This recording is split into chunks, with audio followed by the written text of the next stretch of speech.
नमस्कार दोस्तों, द्रोणादा vision YouTube channel पर आप सभी का स्वागत है। मैं इसके सैनी। आइए, आगामी जो अगस्त और सितंबर में जो DSSB के अगस्त और सितंबर अक्टूबर में जो आपके पेपर होंगे उसमें कॉमन हिंदी के क्वेश्चन कैसे पूछे जाएं, इसका अपना एक बहुत बड़ा रोल है। कॉमन हिंदी का भी अपना एक बहुत बड़ा रोल है आपके सिलेक्शन में, क्योंकि कम समय में अच्छा नंबर देता है, इसलिए हमें हिंदी पर भी ध्यान देना चाहिए। आज इसके मद्देनजर देखते हुए आपको एक वीडियो बना रहे हैं, फिर इसके बाद हम लोग ऐसे ही वीडियो के लिए देखते रहेंगे। देखिए, ये पहला सामान्य हिंदी है, जनरल हिंदी, और सेक्शन 4 में होता है।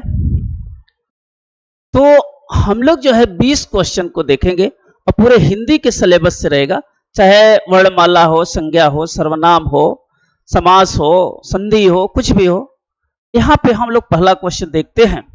पहला क्वेश्चन है, जो बिना वेतन का काम करता हो। ऐसा आदमी जो बिना वेतन का काम करता है, जिसको वेतन नहीं मिलता, इसे कहते हैं अवैतनिक। अ माने नहीं, वैतनिक माने वेतन। तो इसका होगा अवैतनिक। इसमें अ माने जो अ लगा है, इसका मतलब होता है नहीं। अवैतनिक माने वेतन। जिसका वेतन न मिलता हो वो अवैतनिक होगा। ठीक है। जो देखो, वैतनिक माने क्या होता है? जो वेतन पाता है। वेतन भोगी भी वही है। अनुचर का मतलब होता है रात को चलने वाला, निशाचर कहते हैं।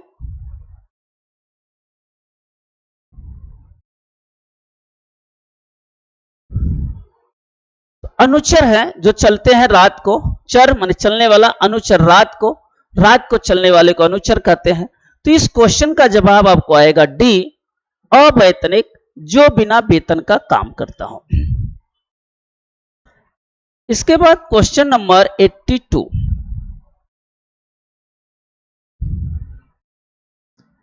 मैं यथासंभव यहां पे दिया हुआ है, कार्य करूंगा वाक्य में रेखांकित शब्द में समास पूछा। समास कहते किसे हैं? समास की परिभाषा है तो या दो से अधिक, दो या दो से अधिक शब्दों के मेल से, शब्दों के मेल से बने नया सार्थक शब्द, सार्थक शब्द को समास कहते हैं। दो या दो से अधिक शब्दों के मेल से बना नया शब्द सार्थक शब्द कहलाता है। सार्थक शब्द को समास कहते हैं। और एक आता है, इसी का भाई है, समास विग्रह। समास विग्रह का मतलब होता है, विग्रह का मतलब होता है अलग होना। विग्रह का मतलब होता है अलग होना। जिस नियम और कानून से समास बना था, उसी नियम और कानून से अलग होना समास विग्रह कहलाता है। तो एक समास विग्रह पूछता है समास। अब ये समास कितने टाइप के होते हैं? समास जो है, एक का नाम है अव्ययी भाव समास, दूसरा है तत्पुरुष समास, तीसरा है कर्मधारय समास,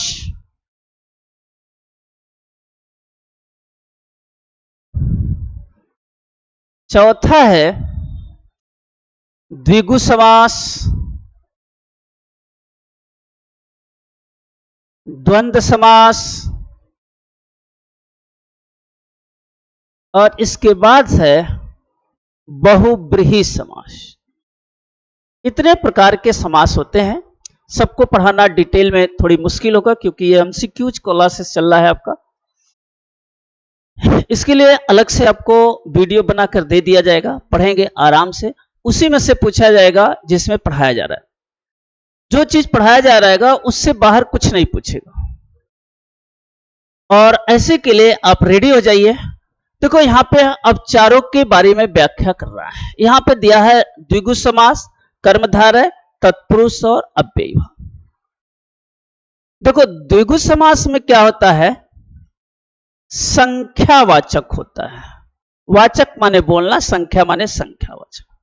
जैसे इसमें कहते हैं 1, 2, 3, 4 एंड सो ऑन। एक पूछा था शताब्दी में कौन सा समास होगा। शताब्दी में पूछेगा तो द्विगु समास होगा कि 100 वर्षों का समूह है। 100 वर्षों के समूह को शताब्दी कहते हैं। जहां 1 आए, 2 आए, 3 आए, 4 आए, वो सब द्विगु समास होता है। तिरंगा में पूछेगा द्विगु समास होगा। ठीक है, जहां पर संख्या पहले लगा रखे 1, 2, 3, 4, वो द्विगु समास होता है। कर्मधारय में क्या होता है, कर्म माने होता है कर्म, और धारय का मतलब होता है धारण करना। कर्म को धारण करना कर्मधारय कहलाता है। और जैसे एग्जाम्पल आता है पीतांबर। पीतांबर क्या है, एक कर्मधारय समास है जिसमें उसका काम ही है कपड़ा पीला पहनना, तो पीतांबर में जो है आपका कर्मधारय समास आता है। तत्पुरुष समास जो होता है यह कई तरह से होता है। और यह तत्पुरुष समास जो है कारक के आधार पर बोला जाता है। कारक के आधार पर बोला जाता है। यह कारक के आधार पर बोला जाता है, इसी को कहते हैं तत्पुरुष समास। तत्पुरुष समास जो बोला जाता है वो कारक के आधार पर बोला जाता है। कर्ता कारक ने कर्म को करण से अपादान से अलग होना, तो संबंध कारक। जैसे पूछ दिया जाए राजकुमार, राजकुमार में कौन सा समास होगा, राजा का कुमार, यह तत्पुरुष समास होगा। अव्ययी भाव समास में क्या होता है, इसका पहला पद में प्रति, भर, यथा, अगर ऐसा शब्द लगा है उसके सफिक्स में, प्रफिक्स में, इसका उपसर्ग में, अगर अव्ययी भाव समास जो है उपसर्ग में, अगर उपसर्ग में यह शब्द दिखाई पड़ जाए प्रति, भर, यथा एंड सो ऑन, तो वो समास क्या होगा, अव्ययी भाव समास होगा। यहां पर देख रहे हैं लिखा है यथा, और यहां पर भी लिखे हैं यथा। अगर यथा है, प्रति है, भर है, और 5-7 वर्ड है, अगर ऐसा है तो आपको वो हमेशा अव्ययी भाव समास दिखाई पड़ेगा।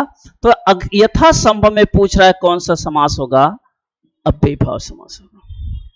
तो हमें लग रहा है समास आपको क्लियर हो गया होगा, और इतना ही पढ़ लेंगे आपको सिलेक्शन हो जाएगा गारंटी के साथ। कौन सा शब्द अशुद्ध है, कौन सा शब्द अशुद्ध यानी शुद्ध नहीं है, अशुद्ध शब्द बोल रहा है। बुद्धिमती पहला है। श्रीमती, श्रीमती देखो ऐसे ही लिखते हैं, औरतों को सम्मान सूचक के लिए श्रीमती लिखते हैं। अनावश्यक भी ऐसे ही है। विदुषी भी लिखते हैं। विदुषी माने होता है विद्वान, विद्वान महिलाओं को हम विदुषी कहते हैं। विदुषी का मतलब होता है विद्वान महिलाएं। विद्वान महिला को हम विदुषी कहते हैं। जो पढ़ी लिखी महिलाएं हैं उनका नाम है विदुषी। विदुषी का मतलब होता है पढ़ी लिखी महिलाएं। तो अशुद्ध शब्द कर रहा है, श्रीमती भी सही है, विदुषी भी सही है, आवश्यक भी सही है। तो बुद्धिमती जो है यह गलत है। बुद्धिमती नहीं होती, बुद्धिमत्ता होता है। ठीक है, तो यहां पे जो अशुद्ध शब्द की बात कहेगा वो ए ऑप्शन कहेगा, बाकी सारे जो है सही है। रात्रि का पर्यायवाची नहीं है। देख रहे हैं यहां पे रात्रि शब्द है, हमसे रात्रि का पर्यायवाची शब्द पूछ रहा है, और यह भी पूछ रहा है नहीं है। देखो रात्रि का विभावरी भी होता है, निशा माने में रात्रि होता है, रजनी वाले में नहीं होता। तमस माने होता है अंधकार। तमस माने होता है अंधकार, तमस माने होता है अंधकार।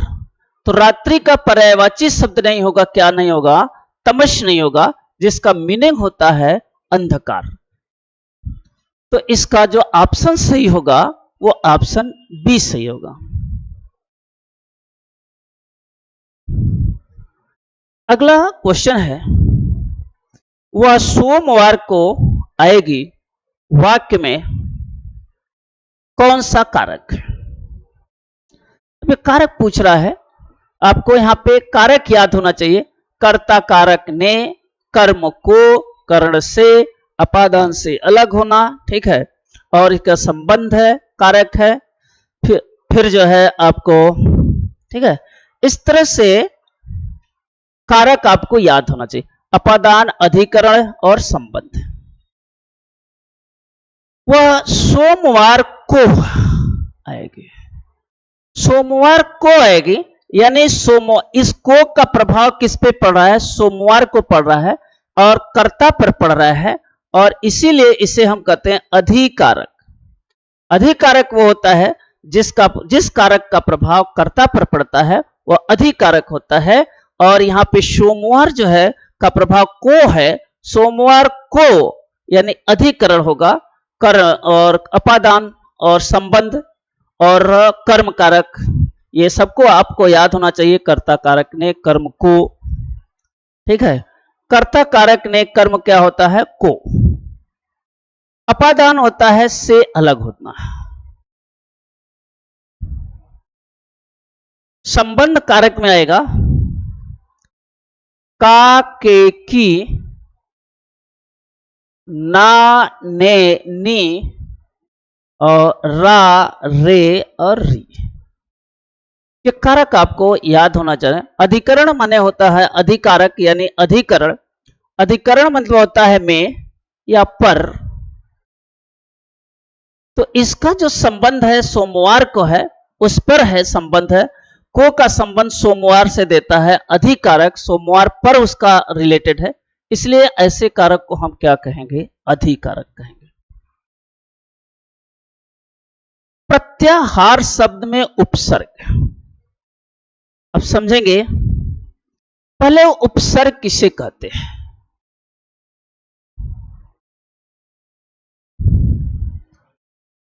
कोई सार्थक शब्द है। सार्थक शब्द कौन से कहे जाते हैं? जिसका कोई मीनिंग होता है, कोई अर्थ होता है, उसे सार्थक शब्द कहते हैं। सार्थक शब्द में कोई जो है इधर शब्दांश जुड़ता है। शब्दांश माने शब्दों का अंश। तो इस सार्थक शब्द के अर्थ को बदल देता है, उसी को हम कहते हैं उपसर्ग। उपसर्ग वो होता है जो कोई सार्थक शब्द होता है और उसके पहले, सार्थक शब्द के पहले कोई शब्दांश लगता है, इसी शब्दांश का नाम है उपसर्ग। जैसे एग्जाम्पल देते हैं, हार। हार माने हार जाना या गले का हार होता है। लेकिन अगर इसमें प्र जोड़ देंगे, प्र प्लस हार, तो यह हो जाएगा प्रहार। प्रहार माने मारना। अगर इसमें आ जोड़ देंगे तो आहार हो जाएगा।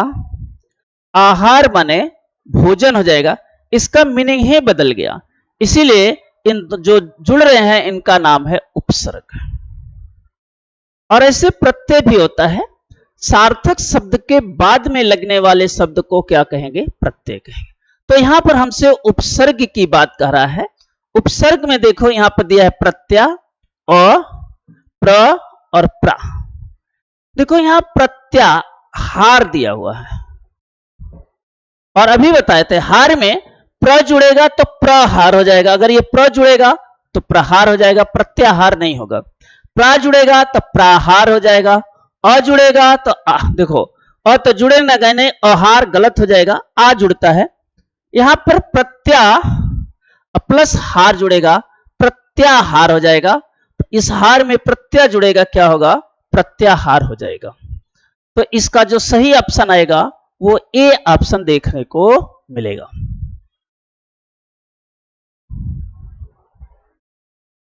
इसका ए ऑप्शन।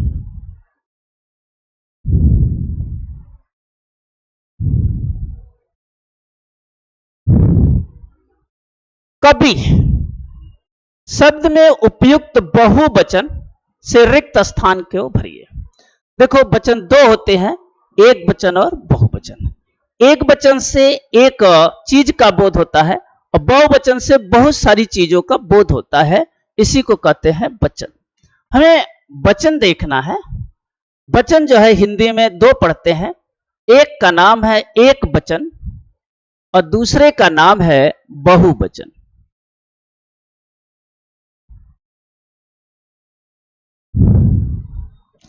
एक वचन से एक वस्तु का बोध होता है,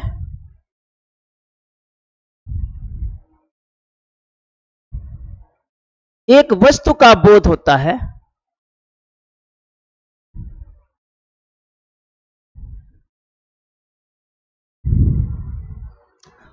और बहुवचन से बहुत सी चीजों का बोध होता है।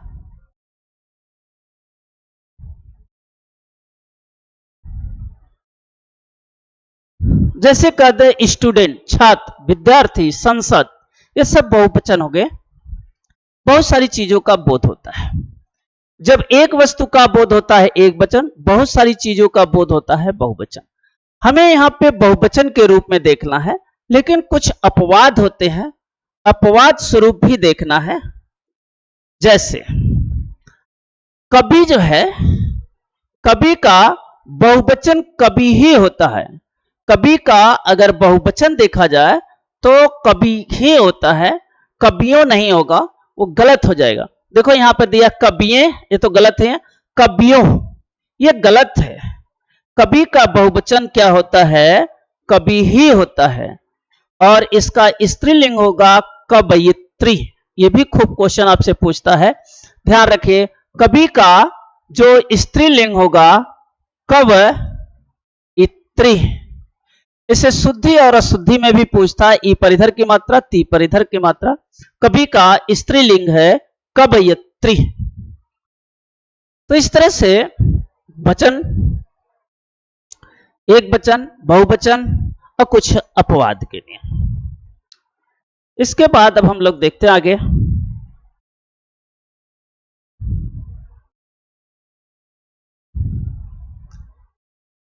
वाह, वह क्या जवानी है। वाक्य में रेखांकित पद बताइए। गुणवाचक जिससे किसी के गुण का बोध होता है, जिससे गुण का ज्ञान हो, बोध माने ज्ञान हो, उसे गुणवाचक कहते हैं। पुरुषवाचक में किसी पुरुष जाति का बोध होता है, किसी पुरुष जाति का बोध होता है, पुरुष जाति का बोध होता है। भाववाचक में यह चीज दिखाई पड़ता नहीं है, केवल महसूस होता है, यह केवल फीलिंग होता है।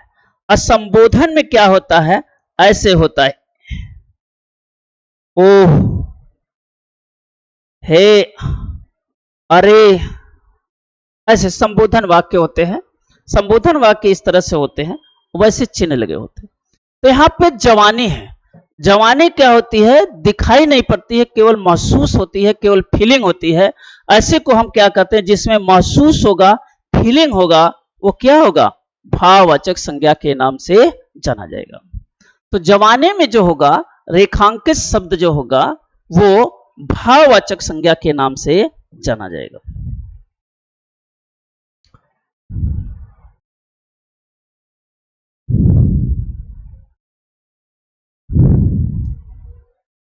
अनुस्वार के स्थान पर ल का प्रयोग किया जाए, कौन शब्द हो सकता है। देखो, एक होता है अनुस्वार और एक होता है विसर्ग, और दोनों को मिलाकर हम कहते हैं अयोगवाह। अयोगवाह क्या होता है, इसमें दो शब्द मिले होते हैं, एक का नाम है अनुस्वार और एक का नाम है, ठीक है, विसर्ग। विसर्ग का ऐसे चिन्ह होता है और अनुस्वार का जो चिन्ह होता है ऐसे होता है। तो देखो ये सब अनुस्वार होते हैं जो नाक के द्वारा बोले जाते हैं। इन्हीं को हम क्या कहते हैं, अयोगवाह कहते हैं। अयोगवाह में जैसे ये होता है अ, अगर अंगूर लिखना होगा तो ऐसे लिखेंगे और इसमें आएगा अ। तो ये दोनों जो है अयोगवाह के रूप में आते हैं, जिसमें अनुस्वार और विसर्ग दोनों होते हैं। तो हमसे पूछ रहा है कि अगर इस अनुस्वार के स्थान पर ळ का प्रयोग किया जाए तो कौन सा शब्द? कंथा, गलत होगा। कंधा आ रहा है, कुंठा ड़ आ रहा है, इसमें ड़ आ रहा है, इसमें और इसमें भी नहीं आ रहा है, और ड़ शब्द जोड़ेंगे ये तो आएगा कुंठा ड़। तो इसके बाद क्वेश्चन नंबर हम लोग यहां पे देखते हैं। मौलिकता में मूल शब्द है, ठीक है। मौलिक, देखो यहां पर हम प्रत्यय की बात करेंगे। कोई सार्थक शब्द होगा, इसे मूल शब्द भी कहते हैं, और इस सार्थक शब्द में कोई बाद में शब्दांश जुड़ता है और इस शब्दांश जुड़ने के बाद इस सार्थक शब्द के अर्थ को बदल देता है। अगर सार्थक शब्द के अर्थ को बदल देता है तो उसी का नाम है प्रत्यय। इस प्रत्यय सार्थक शब्द को मूल शब्द के नाम से भी जानते हैं। तो मौलिकता में मूल शब्द पूछ रहा है। मौलिकता में मूल शब्द मूल ही है, प्लस इक प्लस ता, ये बन जाएगा मौलिकता। इसमें क्या है, दो प्रत्यय जुड़े हुए हैं, इसमें दो प्रत्यय जुड़े हैं, इसमें दो प्रत्यय जुड़ा हुआ है। जहां पर देख रहे हैं मूल यह शब्द है, सार्थक शब्द है, और इक और ता ये दोनों प्रत्यय जुड़े हुए हैं, इसलिए इसका शब्द जो होगा ऑप्शन डी होगा, मूल।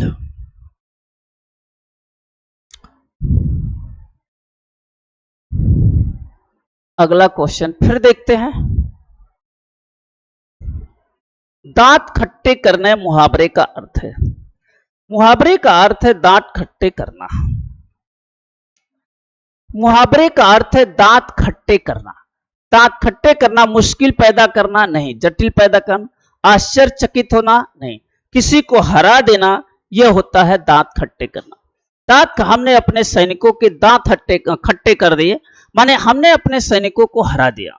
तो दांत खट्टे करने का मतलब यह होता है कि हरा देना। भाववाच्य वाला वाक्य है।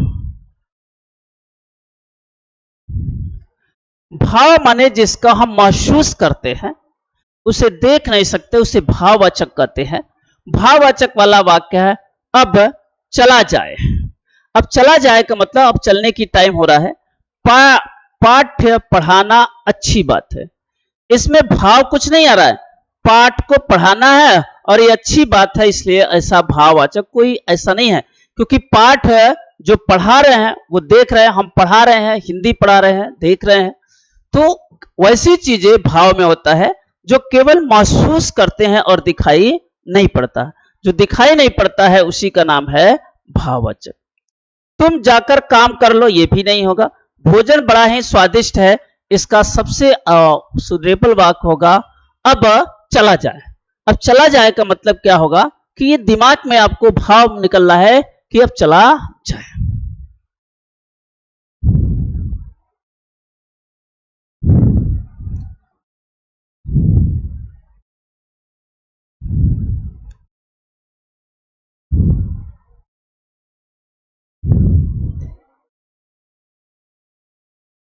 मूर्ख लेकिन धनवान के लिए लोकोक्तियां। कहां राजा भोज कहां गंगू तेली, कहां राजा भोज और कहां गंगू तेली की बात कर रहा है। ठीक है, राजा भोज धनी की बात कर रहा है, गंगू तेली जो है गरीब की बात कर रहा है। आंख के अंधे गांठ के पूरे, आंख के अंधे, आंख के अंधे यानी मूर्ख। कभी कभी जब आप चलते हैं तो घर या देखने वाले कहते हैं कि क्या आंख के अंधे हो। अंधे, आंख का अंधे का मतलब क्या, मूर्ख हो, दिखाई नहीं पड़ता। और गांठ के पूरे का मतलब होता है धनवान। तो आंख के अंधे और गांठ के पूरे का मतलब होता है धनवान। आम के आम गुठलियों के दाम।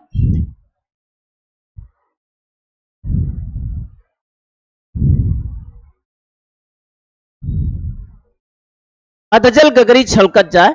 अधजल गगरी का मतलब यह होता है कि किसी को जब कम ज्ञान होता है तो वो ज्यादा दिखाता है, इसी कहते हैं अधजल गगरी छलकत जाए। गगरी में पानी है, मटका देखे हैं, अगर आधा पानी रहेगा उसको ले जाएंगे तो वो छलकेगा, लेकिन भरा रहेगा तो वो छलकेगा नहीं। यही कारण है कि अधजल गगरी छलकत जाए, जिसके पास कम ज्ञान रहता है वो ज्यादा दिखाता है कि हमारे पास सब कुछ ज्ञान है, और जिसके पास ज्ञान रहता है वो दिखाता नहीं है। तद्भव शब्द कौन सा है? तद्भव, तद्भव किसे कहते हैं? ऐसे शब्द,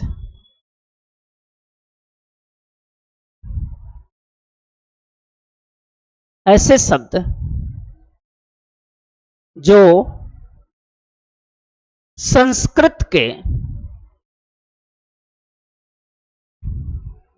आज, ऐसे संस्कृत के शब्द, ऐसे लिखो, ऐसे संस्कृत के शब्द जो आज बिगड़े हुए रूप में बोलते हैं, बिगड़े हुए रूप में बोलते हैं, उन्हें तद्भव कहते हैं, उन्हें तद्भव कहते हैं।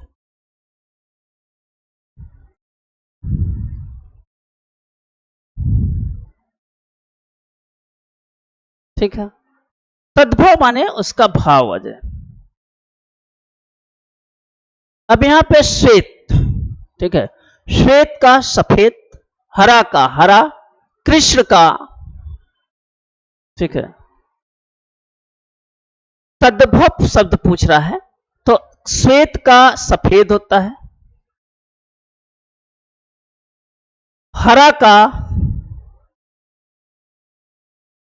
रक्त का, कृष्ण का, कृष्ण का श्याम होता है। श्याम माने होता है श्यामला। ठीक है, तो तद्भव शब्द पूछा, यानी संस्कृत के वो शब्द जो आज हम बिगड़े हुए रूप में बोलते हैं उसको पूछ रहा है तद्भव। तो ये श्वेत का मतलब सफेद होता है, तो ये तत्सम शब्द है, और ये जो है तद्भव है, ये तत्सम शब्द है और ये जो है तद्भव है। रक्त को रक्त ही बोलते हैं, हरा को कोई तद्भव, इसका तत्सम शब्द नहीं है, हरा को हम हरा ही बोलेंगे तो इसका शब्द आएगा बी, हरा। क्वेश्चन नंबर 95, अत्यंत शब्द में कौन सी संधि है?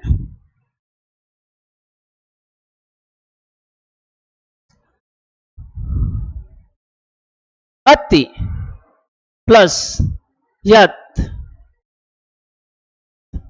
अति प्लस अत, अत्यंत। यहां से ई और यहां से अ मिलकर के अत्यंत बना हुआ, आधा ई आधा त हो गया, और यहां से ई और अ मिलकर यह बना हुआ है, त यहां पर है, अत्यंत है। ऐसे संधि को कहते हैं यड़ संधि। ठीक है, वृद्धि माने बढ़ जाना, यानी दो जो है दीर्घ शब्द वर्ण के मिलकर के बड़े शब्द हो जाते हैं। इसमें ऐसे आते हैं जैसे अ प्लस अ, ये बड़ा शब्द बन जाता है आ। तो यहाँ पे वर्णमाला के हिसाब से है, लेकिन यह संधि जो पाई जाएगी यण संधि के नाम से जानी जाती है। इच्छा शब्द का विलोम है। विलोम शब्द आपसे पूछ रहा है, विपरीत शब्द पूछ रहा है, इच्छा शब्द का विलोम शब्द पूछ रहा है। इच्छा शब्द का विलोम होता है, दिखाई ही पड़ रहा है, अनिच्छा। चाह का होगा अनचाहा, ऐशण का पोषण, चाहत का ना चाहत। तो इच्छा शब्द का विलोम शब्द क्या आएगा? अनिच्छा आएगा। अशुद्ध वाक्य को छाटिए।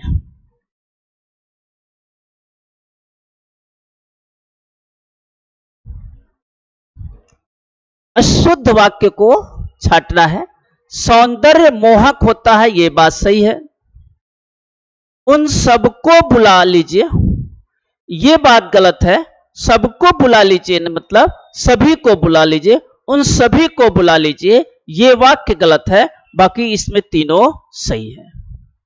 अशुद्ध वाक्य में आपका बी आएगा, उन सभी को बुला लीजिए, सबको शब्द गलत है। दो क्वेश्चन और है, हम लोग देखते हैं।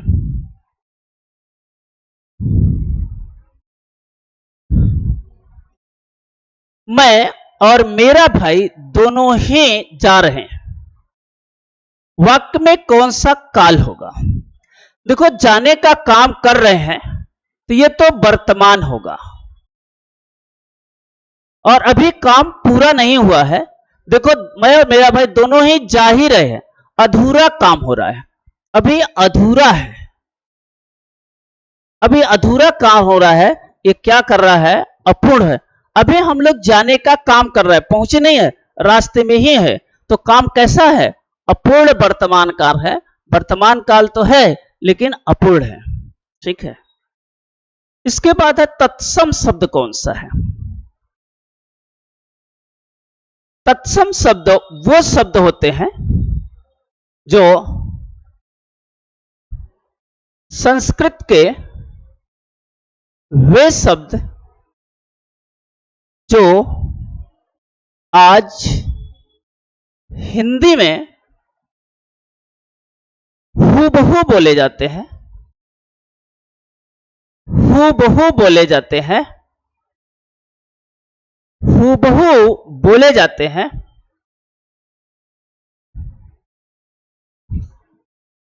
संस्कृत के वे शब्द जो आज हिंदी में हूबहू बोले जाते हैं, उन्हें क्या कहते हैं?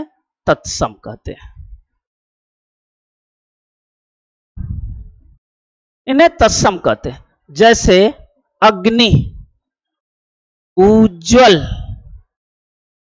संध्या, कर्पूर, ये सब तत्सम शब्द हैं, क्योंकि ये संस्कृत के शब्द हैं और इन्हें हिंदी में आज ज्यों का त्यों बोलते हैं, हूबहू बोलते हैं, इसीलिए इन्हें हम तत्सम शब्द कहते हैं। देखो, सफेद ये तत्सम शब्द नहीं होगा, तद्भव होगा। नाक, रुख और आज्ञा, आज्ञा ये संस्कृत के शब्द है जो आज हम हूबहू बोलते हैं, इसीलिए हम इसे क्या कहेंगे? तत्सम शब्द कहेंगे। और इसका जो सही भी होगा वो कौन सा शब्द सही होगा? तीसरा सही होगा।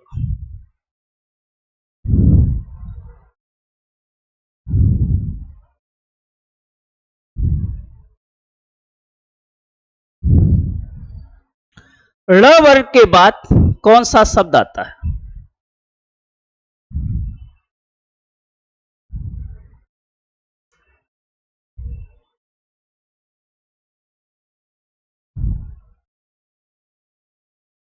ळ है। ळ वर्ग के बाद कौन सा शब्द आएगा? ठीक है, क ख ग घ ड़, ड़ और इसके बाद कौन सा शब्द आएगा? च छ आएगा। क ख ग घ अंग, च छ ज झ इ। ठीक है, क ख ग घ अड़, अड़ के बाद ये क्या शुरू होता है? उसके बाद च शुरू होता है, इसलिए ड़ के बाद कौन सा वर्ड आएगा? च आएगा। इसलिए हम लोग ने आज क्या किया, 20 क्वेश्चन जो है सामान्य हिंदी का देखा। और डीएसएसबी के सिलेक्शन में आपका हिंदी का बहुत बड़ा रोल है। जो 20 क्वेश्चन में आपको 17-18 क्वेश्चन सही होना चाहिए और कॉमन पेपर अगर आपका स्कोर सही होगा तो गारंटी के साथ आपका सिलेक्शन हो जाएगा। अगर कॉमन पेपर आपका सही नहीं होगा, जिसमें math, reasoning, English, GK, Hindi है, वो पांचों चीजों की अहम भूमिका है और इसलिए आप लोग तैयारी से में लपट जाइए। और जो है अगस्त और सितंबर में आप लोगों का पेपर है और आप उस पर लगे रहिए और हम जितने भी होगा आपको सहायता करेंगे। तब तक के लिए सभी लोगों को धन्यवाद।